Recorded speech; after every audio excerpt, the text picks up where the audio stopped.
ده هفته خواه یکم ده سروکی امریکا جو بایدن هن سیاست سروکی بری دونالد ترامپ دگوهره. هجمار امریین کرونا لی بریتانیا با آوائی که بر بچاف بلند به. گروپا که جنین پنابر لی باجار سلیمانی هریما کردستان دست به پروژه که چه کرنا هن بر همین خومالی دکن.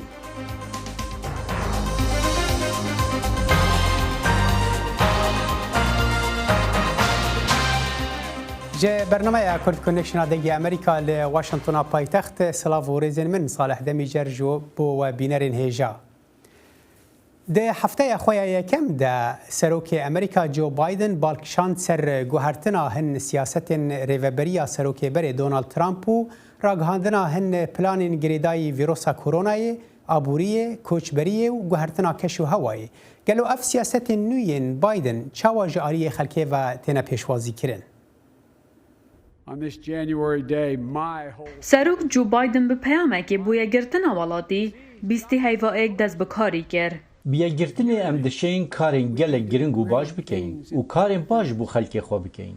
ده هفته خو ایکی کاری دا بایدن یه دیموکرات پیدا چون در بازن دونالد ترامپ یه کماری دا کرنه ربازا انرژی و سیاستا در و کوچبری و گلک ربازندی. سوزن بایدن یه دم بریکانا حل بجارتنان به پرانی هاتینه بجه اینان. لسیناتور مارکو روبیو همه بوچونن هفکارن خوین کماری هیا دماکوی رخنه لفرمان بایدنی گردین. نوکا مسروکک هیا گوتن نوی ناوندینه لی ریوبرناوی چبگریه. ام نشین رونین هروکی ام دهی و هنگوینی دا و بری خوب دین او تشتین کو رو ددن.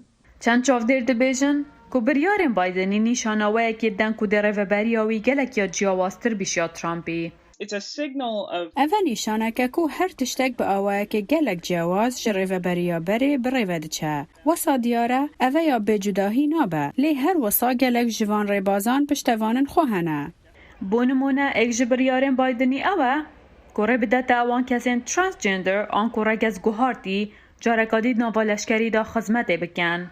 که هفته صادج خلک امریکا دراورگرتنا گالپ یا 2019 دا دگل بریاره بون.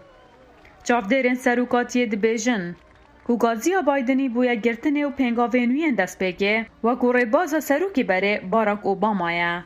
بایدن رو برو قیرانه قادیه او جی کووید-19 که بویا اگره مرنا پتر 400,000 خلک امریکا و تکچون آبوریه. از نتوی باوری داما که کارین اوبامای و پیامنوی باش کار دکرن. جبو گهاندنا هاوی آلاین چپ و راست. از باورناکم او رنوها دی باش کار کتن. بوچون اوا گونوکا روشک خرابه جبویا گرتنه بو پیک آنینا گلکی کو نوک هویک زیدت نافوانده هیا. بایدن دبیجید که پیشگیریا لپرسینا دویا ترامپی دکت که بریاره لنهی هیوادو جلوی جواتا سیناتوران و بهت انجام دان.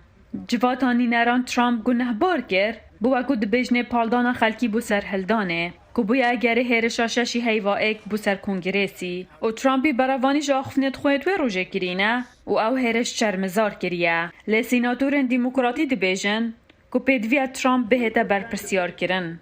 هر دولا دل سر ریباز شرکن دوی اوه بکن نه شرطه او لسر ایک ریباز هف بیر بن. کماری رنگ بایدنی تانبار بکن جبو جناف برنامی رات سروکه بره. که دیموکراتان جی ترامپ هر به اوه چنده تانبار کربو. سروک امریکا جو بایدن هجمار کردنا بریارن جیبجی کار امضا کردن که کوشکا سپی دبیجه او ده پشتگیری وکویه بکن جبو امریکین که هاتنا پاشگو خستن و خدمتن پیویست جبو وان نابن.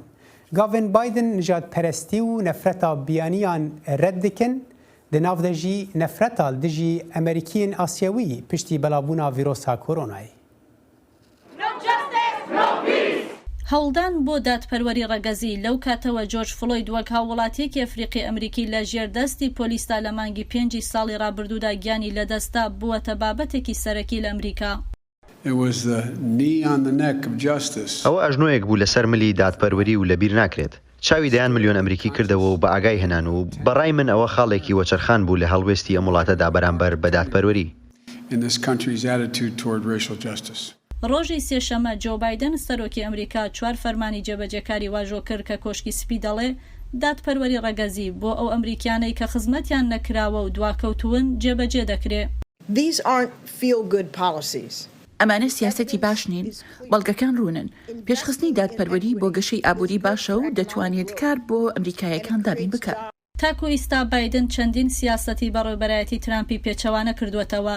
ئەو ئاژانسەکانی ئاراستە کردووە بۆ بەهێزکردنی یاساکانی دژ بە جیاکاری ڕەگەزی لەبارەی خانوبەری فدراڵی و کۆتایی هێنان بە بەکارهێنانی زیندانی کەرتی تایبەت لەلایەن وەزارەتی دادەوە کە بە پێی قسەی چالاکوانان جیاکاری ڕەگەزی بەهێز دەکرد. لە کاتێکدا لەم ساڵانەی دواییدا ڕێژەی زیندانیکردنی ڕەشەکان کەمی کردووە، بەڵام هێشتا ڕێژەکەیان 5 ئەوەندەی ڕێژەی سپیەکان بەرزترە. ئەگەر سیستەمێکی کەرتی تایبەتت هەبێت کە بە پێی ژمارەی زیندانیەکان موچەی پێ بدرێت، ئەوە زیندانیەکانی کەرتی تایبەت پێیان خۆش دەبێت کەسانی زیاتر و زیاتر بخەنە زیندانەوە، کەواتە هەندەر و خواستەکان لە ڕۆوە هەڵەیە و ناتوانێت ئاماجە باشەکانی کۆمەڵگا بەڕێوە ببات بۆ ئاسایشی گشتی و تواناکردنی هاوڵاتیانی ئێمە. بایدن خەریکی ڕاوێژە لەگەڵ حکوومەتی ئەمریکا بۆ گفتوگۆکردن لەگەڵ 574 هۆزی ئەمریکی ڕەسەن کە بە فەرمی دەستنیشان کراون. هەروەها دەیەوێ بەرەنگاری ئەو جیاکاریانە ببێتەوە کە دژی ئەمریکی ئاسیایەکان دەکرێت کە لە ڕۆژانی سەرەتای پەتای کۆرۆنادا زیاتریشی کردبوو. ئەو کەسانی کە لە ئاسیایی دەچن یان ئەو کەسانی کە لە چینی دەچن وا دەستنیشانکراون کە هەڵگری ڤایرۆسی کۆرۆنان. جەختکردنی بایدن لەسەر دادپەروەری و دابەشکردنی سەرچاوەکان بە سەرنجیدان لەسەر پێداویستی کەمینەکان لەلایەن کۆنەپارێزانەوە ڕەخنەی لێدەگیرێت و دەڵێن یەکسانی ڕاستەقینە بە مانای پێدانی سەرچاوەکانە بەبێ جیاوازی بە هەموو کەسێک. پێناسەی دادپەروەری لای چەپەکانەوەیە کە بۆ گەیشتن بە یەکسانی هەڵسوکەوتی نایەکسان بکەن. ئەمە ئەو شتە نیە کە ئێمە دەمانەوێت. ئەمە هەمان ئەو شتەیە کە مارکسیزم بۆ گەیشتن بە یەکسانی بانگەشەی بۆ دەکرد. ئێمە هیچ دەرەنجامێکی نایەکسانمان نییە. ئێمە ڕێگە بە خەڵک ئەدەین کە گەشە بکەن. ئەجێندای کاری بایدن بە دوای ئەوەدایە کە دادپەروەری ڕەگەزی بۆ ئەو کەسانە دابین بکە کە دەنگیان پێداوە بۆ بردنەوەی کۆشکی سپی. 11% دەنگدەرانی ئەمریکی لە ساڵی 2020 تا ئەفریقی ئەمریکیەکان بوون کە 90% دەنگیان بە بایدن داوە. سەرۆک جو بایدن هەژمارێک سیاسەتên ساغلەمیên سەرۆکێبەرê Donald Trump guherandin di nav de jî rakirina bendan ji ser mafê jinan yê ji berxwekirina zarokan li Amerîka û li derverî Amerîka jî. Ev yek nîşan dide ku biryarên Biden tê çi wateyê ji bo mafên jinan ên anîn û ji berxwekirina zarokan li seranserî cîhanê. Bingehên tenduristî yên ku xizmetên anîn û ji berxwekirina zarokan pêşkeş dikin, niha dikarin agahiyan divê derbarê de pêşkeş bikin bêyî tirsa ku piştîriya darayiya Amerîkî ji ser wan bête birîn. Pîvana sala 1984 ya ku serokên komarî ji dema Ronald Reagan ve piştgiriya wê kirin, ew rê nade ku alîkariyên darayiyên federalî yên Amerîkî bigihin rêxistinên nehikûmîyên ku rawêşkarî û xizmetên ji berxwekirinê pêşkeş dikin. Serokên Demokrat Bill Clinton û Barack Obama ew pîvan rawestandin. Serokêberê Donald Trump ew çalak kir û vaya Joe Biden dîsa wê radiwestîne. Di demekê de ku çavên cîhanê li siyaseta derveya rêveberiya nû ya Amerîkaya, Wezîrê Derveyê Amerîka Antony Blinken dibêje krîza mirovahî li welatê Yemenê û pêwendiyên Amerîka li gel Rûsya û Çînê ew di serê lîsta karî wî yê derbedin. Bi rêzgirtinê li rênimayiyên xweparastinê ji varosa korona, li yekem roja karê xwe Wezîrê Derve Antony Blinken li awazê geşbîniyê xist. ڕۆژێک نوێیە ji Amerîka re, ڕۆژێک nû ye ji cîhanê re. Di pêra Blinken ji bo rojnamevana axft û pisyar jî hate kirin ka çi ji kiryarên hikûmeta serokêberê Donald Trump li serê lîstakarî wî ya ji bo pêdaçonê pêda bike. Blinken got ew dê bi taybetî bala xwe deyne ser cizakirina milîtanên Hûthî ku gihandina alîkariyên mirovanî ji bo xelkî Yemenê alûz dikin. Gelek giring e heta di demê vê krîzê de jî her karekî ji me bêkirin ji bo gihandina alîkariya mirovahî ji xelkê Yemenê re ku çendî bê jî pêdivîya wan pê heye. Demapirsa musulmanên Çînê jî hatî kirin, Wezîrê Derve got ew hevbîre digel baweriya hikûmeta berê ya Serok Donald Trump ji bo şermezarkirina serederiya bi musulmanên Uygur re ji aliyê hikûmeta Çînê. حکمێ من ئەوە کو لە دژی ئۆگوریان جەنوسایت هاتیەکردن و ئەو باوەریا من ناهێت گوهارتن. لە دەمێک و وەزیرە دەرەوە دەست بکار بووی بابەتێ چینێ ناڤەڕۆکێ پرسیارن ئەنجومەنێ سیناتۆران بوو دەگەڵ دەستنیشانکردیا سەرۆک بایدن ji bo nûneratiya Amerîka li netewêniyê girtî. Xanima dîplomat Linda Thomas-Greenfield tirsa ku dê li hember Çînê nerin be verrevand. سیناتور اگر و دامەزراندنا من پشتڕاست کرد ez ê bi vê komîteyê re kar dikim ji bo bersînkirina Çînê li UNê û rêgirtinê li hemû hewlên hikûmeta Çînê yên bi ziyan ji biryarên UNê re. Xanim Greenfield got serketina Çînê li meydana nêfneteweyî li ser xwevekêşana Amerîka dimîne ji rêberatîkirina cîhanê û li pêşçavên wê ew qet çê nabe. Li Brîtanya vê hefteyê hejmara miriyên vîrusa koronayê gihîşte 100,000 kes û Brîtanya derbasî nava lîsta welatên herî xerabên cîhanê bû ku em dizanin cureyeka dina vîrusa koronayê li wir belav bûye û berpirs hemî hewildanan dikin ji bo vihewandina vîrusê. گۆردنبۆنەی 86 ساڵ هەست بە ونبوون دەکات لە نێو بێهیوایی و ناوچێکی وێرانەدا. 9 مانگ تێپەڕیوە بەسەر مردنی مۆرێری هاوسەری کە بەهۆی کۆڤید-19 گیانی لەدەستدا 63 ساڵ پێکەوە بوون. بانگیان کردبوو بۆ بینینەوەی کە لە سەرمەرگدا بوو. بۆ چەند سەعاتێک لە لای بووم مۆرێڵم دەبینی نقم بوو لە عارەقی جەستەیدا ئەوە لە ژیانمدا قورسترین ئەزمون بوو لەگەڵیشمدا دەمێنێتەوە پێت بڵێم بۆچی لەبەرەوەی ئەو شەڕی بۆ هەڵمژینی ئۆکسجین دەکرد ئێستاش لێوەکانیم لە بەرچاوە کە چۆن لە ئامێرەکەوە هەوڵی دەدا هەناسە بکێشێت. لە دەستدانی ئازیزان سەودایەکی بە ئازار و خەمە ئەو هەستانە سەرتاسەری وڵاتەکەی گرتوتەوە. ڕۆژی سێشەمە بەریتانیا لە ڕێژەی مردوانی کۆڤید-19 یەکەمی وڵاتی یەکێتی ئەوروپایە ڕایگەیان تاوەکو ئێستا 100,000 کەس مردوو کە 25,000 لەم سێ هەفتەی ڕابردوودا بووە. بە پێی ژمارەی دانیشتوانی ئێستای بەریتانیا لە سەرتاسەری جیهاندا زۆرترین کەسی بە کۆڤید-19 مردوون. سەرۆکوەزیرانی بەریتانیا بۆریس جۆنسن ڕایگەیان هاوبەشی خەمی خەڵکی وڵاتەکەی دەکات. خۆم و حکوومەتیش تەواوی بەرپرسیارەتی ئەوە هەڵدەگرین کە لە سەر وەختی شەڕی ئەم پەتایە ئەنجاممان داوە. بەڵێ سەرۆکی پەرلەمان هەندێک کات هەن کە پێویستە پند لەو کاتانەوە بگرین کە ڕوویان داوە. سەرۆکوەزیران بڕیاری داخستنی قوتابخانەکانی نوێ کردەوە. سەپاندنی کەرەنتینە لەسەر ئەو گەشتیارانەی لەو وڵاتانەوە هاتوون کە مەترسیدارە. ڕەخنەگرانیش دەڵێن ڕێوشوێنی کەمیان گرتوتە بەر. ئێستاش کاتەکە زۆر درەنگە. سەرۆکوەزیران زۆر هێواش بوو لە کاتی داخستنی یەکەم لە مانگی سێدا لە دەستەبەرکردنی کەرەستە و پێداویستیشدا هەروەها هێواشیش بوو لە پاراستنی خانەکانی بە ساڵاتچوان لە ڕووی پشکنین و بەدواداچوون بۆ کەسانی لە ناوچوون زۆر هێواش بوون. لە داخستنی دووەم لە پاییزدا هەر هێواش بوون. هێواش بوون لە گۆڕینی هەنگاوەکانی کریسمسدا لەم داخستنەی سێهەمیشدا هەر هێواش بوون. زۆربەی زاناکان لۆمە دەخەنە سەر کەمی وەبەرهێنان لە خزمەتگوزاری تەندروستی نیشتیمانیدا. بەدەست نەبوونی ژێرخانی تەندروستی گشتیەوە لەم وڵاتە دەناڵێنین دەستمان نەکرد بە تاقیکردنەوە بە دوواداچوونەکان کەرنتینشمان بە شێوەیەکی باش نەکرد. ئێستا دەوڵەت لە بەردەم ئاڵنگارێکی گەورەدایە جڵەوکردنی ئەو پەتایە بە تاقیکردنەوە و بە دوواداچوون دەبێت. پاشان هەندانی خەڵکی بۆ کەرنتین گرنگە نەشمان توانی کۆنتڕۆڵی سنوورەکان بکەین.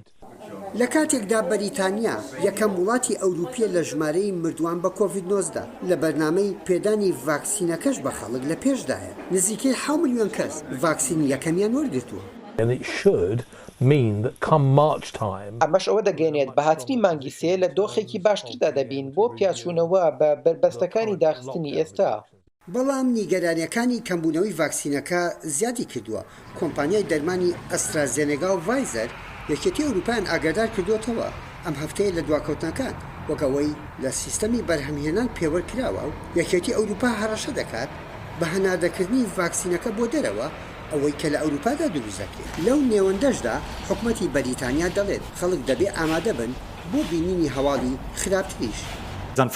لە بێبەختیمان ژمارەیەکی زۆری مردن لەم چەند هەفتەیەدا دێت دەبینین پێشەوەی ئاسەواری ڤاکسینکردنەکە دەربکەوێت. دۆخەکە خەمناکە بە هەزاران خێزانی دیکە چاوەڕوانی لە دەستدانی مەرجی ناوەختی ئازیزەکانیان دەکەن. یەحیا بەرزجی دەنگی ئەمریکا.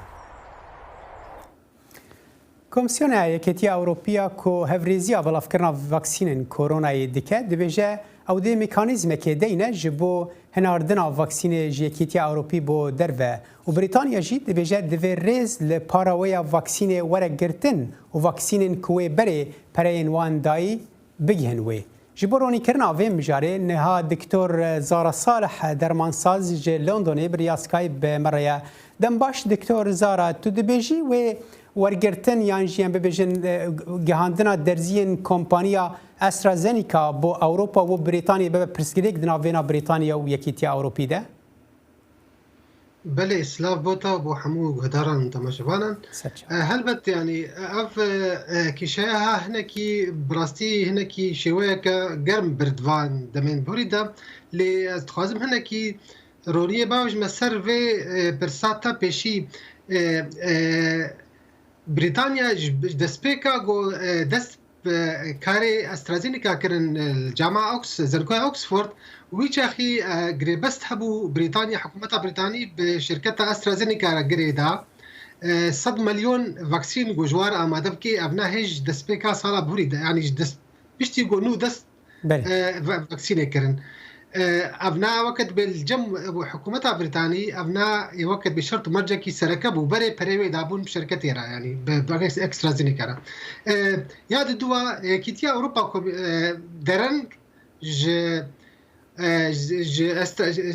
استرازينيكا خست جو 300 مليون فاكسين جوار آماده بكي دهر سي مهين ورزيا سرسالان هذا يعني حتى داوية مها آداري جركا 300 مليون آماده يعني حمو 300 مليون بلا 8 مليون جركا آماده بتا داري لكيشات دركت لبلجيكا البروكسل كيشاكا تكنيكي اكسترازينيكا جو نكاري بون جوتن جو ام نكارن امي دورا سو 1 مليون نكارن آماده بكن جبرت حال دكتور وقت اني زمان وشو استرازينيكا جي جوتبو او دويد او يعني اوروبيان دمك درنگ خواستن او جي نكارن فان هجمارين كوتين خواستن يعني بيجن دابين بكن دوي دميدا اف دمينه لدمي حتى كانجي كومباني استرازينيكا في كي دابين ديك نهال بريطانيا بخوا كيشا يعني بيجن بلاونا فيروسا كورونا بويا كيشا كي يعني افيك تشاوا يعني جاري بريطانيا فتكاري بيت دور پیش کرن لدروي هبونا فاكسيني براستي بريطانيا وكانها دراپراودا جهات ولاتي اوروبيه كمينه جو يعني هجمارا مريان زيدي بو زيدي 103,000 تبلو حمو يعني قرتنين يعني سيجارة لوك داون هاتا قرتن بريطانيا ل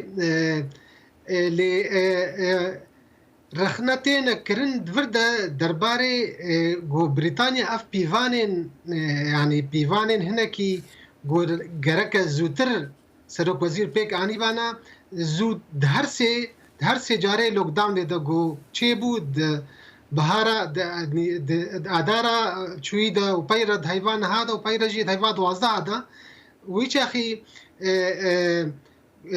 ركبريا بريطانيا جي جود يعني سروك وزير هناكي درنگ فان غافاتافيجي جركا زوتر افغرتن واف تشتيها بيك هاتبانا جبوي بلافون كيمتر بي اگرنها بلا خوبني ده انها هجمارا كسين جو بوزيتيف يعني بيت كفن روبرو كيمتر دبي يعني راسته بلند بس باشه دكتور ببورا اذا خفتنا تدبرن في دريدا يعني اشخب بلند بونا هجمارا نمريا كل بريطانيا دباد في درباريدا بيونديا وي بجوري نوي كورونا بلا فيروسا كورونا هي يعني هين انجام بلافونا كورونا يا سرطاينا وقت دسبيكا بهارا بوريدا بهتر ابناء انجام فاريانتا دوا شويه نو يا كورونا يا كورونا يا كوفيد 19 يا قول بريطانيا دركت جبر او قالكي دجواره يعني سري صديق حفتي دجوار ترج يا كورونا يا كوفيد 19 يا قول دسبيكي دركت اف كسين في داويه بيكتن يعني اف فاريانتا دوا جمها نهاف هات ديار كرن بريطانيا جبرجو زوتي بلاف دبي وسيمتوم من اعراض دجوارترن بهتر كسين جو بيد مرن في شويه دوانا يعني نهال بريطانيا ڕاگەاندنێن داوی 37,000 کەس ئیرۆ نەخۆشخانە دەنا جوانازێ دۆرا 4 ملیۆن کەس لەسەر ئۆکسیژێنە منفەسێنە ینی ئەڤنا هێژی ئەنجامە ئەو ڤەکردنا دەما کریسماس ویچاخی ئەڤ رەخنە هاتنەکردن لە بۆریس جۆنسۆن بۆ چماتە ویچاخی نەگرت هەنێک رەخنە لەوی بوون بەری چەند ڕۆژان دەما سەردانە اسکۆتلاندا ژی کرد هەنێک رەخنە لەوی دەوێ دەربارەی دەژ بوون کوی پیوان دانین و بخۆشی پێگیری پێ نەکرد هەر حال دکتۆر ینی عالیە نەخۆشخانە ینی چاوە چارەسەری بە ئەوەرە دای بەری وەکو چاوە دەست پێ کریە لێ ئانها ینی ببێژن ڕێژەیە نەخۆشن کوتێن نەخۆشخانە بهتر تێن پشوازیکردن دەرمانی وان چاوایەتکاری هەنێکی وێشرۆڤە بکشمەرە بەێ نها هێژمارە نەخۆشان نەخۆشخانەدا گەلێکی بلندترش دەماش پێلا پێشی ینی وەکە منها گوت 37,000 ئیرۆ ینی بهترین نەخۆشخانەی بریتانیا هەموو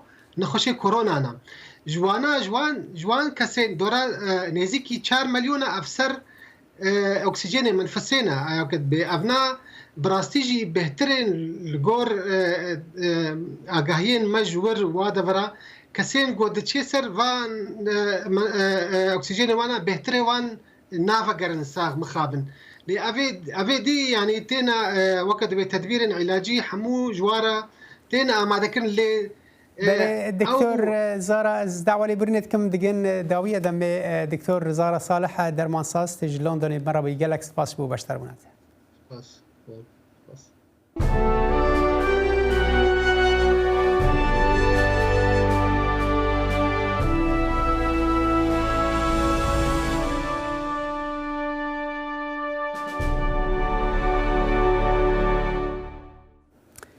لی پارێزگەها حەلەبشەیە هەرێما کوردستانی چ پرۆژەیەن خزمەتگوزاری دی ساڵا بوریدا نەهاتنە ئەنجامدان هەرچەندی کۆ بەرپرسن هەردوو حکوومەتن هەرێمێ و یا ناوەندی سەردانە پارێزگەهەیەکردنە و جیبەجیکردنا پرۆژە و چارەسەرکردنا کێشەیەن پارێزگەهەیە ئەرێکردنە پامنێرە دەنگی ئەمریکا لە حەلەبشە دەوێ راپۆرتێدا بەحسا خەمێن خەلکێت وێ دەربارەیدا دیکە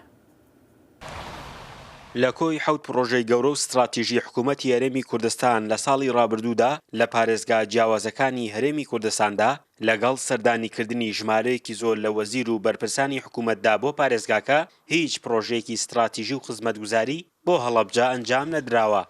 داخەوە ئێمە لە 2020 هیچ پرۆژەیەکی سەرەکیمان نەبوون ناو شاری هەڵەبجە ئەوانەی کە کراوە یاخۆ ڕێکخراوەکان بوون یاخۆ لەسەر بودجێکی کەمی شارەوانیە کە 940 مەتر مرۆڤ کۆنکرێت بووە جاری وها بۆ هاوڵاتیان هاتووەتی لە فلانە شوێن ئیشەکرێ ئەوەش لە بودجەیەکی کەمی خۆمان بوو.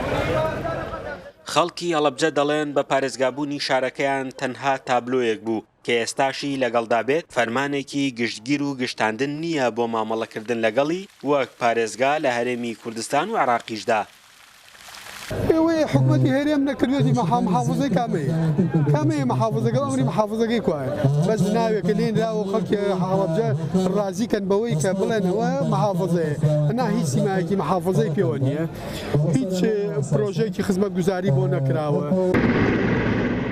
جگە لە بەرپرسانی هەرێمی کوردستان لەسەر ئاستی عراقیش مستەفا کازمی سەرۆکوەزیرانی عراق سەردانی پارێزگاکەی کرد. ئەگەرچی بڕیار بوو دوا بە دوای سەردانەکەی وەفدێکی هەڵەبجە بچنە بەغدا بۆ چارەسەرکردنی کێشە ئیداریەکانی پارێزگاکە لە بەغدا بەڵام ئێستاشی لەگەڵدا بێت وەفدەکەی هەڵەبجە بۆ عراق بانگهێشت نەکراوە. وەفدەکەی کازمی کاتێک بە کۆپتەرەوە دێت سەردانی هەڵەبجەکە خەڵکی هەڵەبجە بە شێوەیەکی جوان پێشوازی دێکات چون خەڵکی هەڵەبجە بریندارە و ئێوەیەک لە ڕێ هەر کەسێکەوە بێ ئەم برینەی ساڕێشکا چۆنەڵی کەسێکە نقمەوێ پەنا بە چڵە بوشێکیش دەبا ئەم سەردانش مستەفا کازمیش بەو شێوەیە بوو یانی هیچ شتێکی نەبووە بەدوایە بێجگە لە شتێکی علامی. هەڵەبجە لە ساڵی 1999دا بە بڕیاری پەرلەمانی کوردستان بڕیاری بە پارێزگابوونی بۆ دەرچووە دوای گۆڕینەوەی نووسراوەکان لە نێوان هەرێم و عراقدا لە نێوان ساڵانی 2013 بۆ 2014 و دەرکردنی پرۆژە یاسایەکی تایبەت بە پارێزگاکردنی وەک پارێزگا ناسێنراوە بەڵام تا ئێستا شارەکە لە ڕووی هەیکەلی ئیداریەوە ئەنجومەنی پارێزگای نییە و لە پرۆژەکانیشدا وەک هاوڵاتیان دەڵێن وەک پارێزگاکانی دیکە مامەڵەی لەگەڵدا نەکراوە. فەرحان هەورامانی دەنگی ئەمریکا هەڵەبجە. گروپەکە ژنên پەنابەر لە باژارê Silêmaniya Herêma Kurdistanê dest bi projeyeke çêkirina hin berhemên xômalî kiriye wan berheman li Iraqê û derveyê Iraqê jî difiroşin. Rêveberiya projeyê dibêje ew ne tenê dahatekê ji bo wan dabîn dike, belê ew alîkariya jinan dike ku zora êş û azerên şer bibin. Pemnêrê dengê Amerîka li Silêmaniyê agahiyên bêhtir hene. لە ڕێگەی کاری دەستیەوە ڕۆژانی سەختی جەنگ و ئاوارەبوون لە بیری خۆیان دەبنەوە. ئێرە کامپی باریکەیە لە شارۆچکەی عربەت و گروپێک لە ژنانی ئاوارە هەستاون بە دروستکردنی براندێکی کاری دەست بە ناوی سیستەرهود کۆڵەکشن. ژنانی ئاوارە لێرەدا هەڵدەستن بە دروستکردنی دەستکێش و سابوون و مۆم و لە ئێستاشدا دەستیان کردووە بە دروستکردنی گۆزە. قمنا نشوف كل ما نجي للكامب نشوف هذول النساء يسوون شغل بینیمان هەر ژنێک دێتە کام خەریکی کاری دەستی دەبێ هەر لە دوورین و چنین و کاری دەستی ورد کارەکانیان زۆر جوان بوون نەمان دەتوانی چاوی لێ بپۆشین ئێمەش ئەو بیرۆکەیەمان بۆ هات کە ئەمە بگۆڕین بۆ کارێک ئەو بەرهەمانی لێرەدا دروست دەکرێن لەلایەن کڕیارانەوە ئاوڕێکی زۆری لێ دراوەتەوە و بە خێرایی لە بازاڕەکانی عێراق و وڵاتانی دەرەوەشدا نامێنن. فترة الكورونا ما كان في مدارس. لكاتي كورونا دا قوتابخانە دا خرابوو. بیستم لە سیستەرهود کاڵەکشندا بەشی مۆم هەیە منیش بەهرەم لە دروستکردنی مۆمدا هەیە. بۆیە پێم خۆش بوو بێم و ناوم تۆمار بکەم کە کارەکانمیان بینی زۆریان بەدڵ بوو. ئەو کەسانی لێرەدا کار دەکەن باز لەوە دەکەن لەگەڵ ئەوەی ئەم کارە سەرچاوەیەکی داهاتە بۆیان لەگەڵیشیدا لە ڕووی دەرونیەوە وایان لێ دەکات بەهێز بن و ڕۆژانی جەنگ و ماڵوێرانیان بیر بچێتەوە. هەستەکەم هەر کەسێک ئەوەی کە لە ناخۆشییا بۆ شەڕی بەس شەڕی بینی و ناخۆشی بینیوە کە دەسەکاتە ناو قۆڕئیشی قوڕەکات لەم دنیای نامێنن ئەچن بەو دنیایەکی تر هەموو ناخۆشی و ئەوەی بەسەریان هاتووە بیریانە چێتەوە يحسون إن عندهم هدف. هەست دەکەن لە ژیاندا ئامانجێکیان هەیە هەست دەکەن کە توانای دروستکردنی شتی جوانیان هەیە و دەتوانن خێزانەکانیان و منداڵەکانیان لە ڕێی بەهرە و کارەکانیانەوە پێ بژێنن. لە ئێستادا براندی سیستەرهود کۆڵەکشن لە چەندین شوێنی جیاوازدا بەرهەمەکانیان دەفرۆشن و لە ڕێی تۆڕە کۆمەڵایەتیەکانەوە ڕکلام بۆ کاڵەکانیان دەکەن لە هەوڵیشدان براندەکە دەوڵەمەندتر بکەن و هەستن بە دروستکردنی بەرهەمی زیاتر لە ڕووی جۆر و ژمارەوە. ڕێباز مەجید دەنگی ئەمریکا کەمپی باریکە. بەڵێ بینەرن هێژە لەڤەر کورد کۆنێکشن ئەیرۆ بەداویتێ تا جارە بێ هەر شاد و بەختەوەر بن.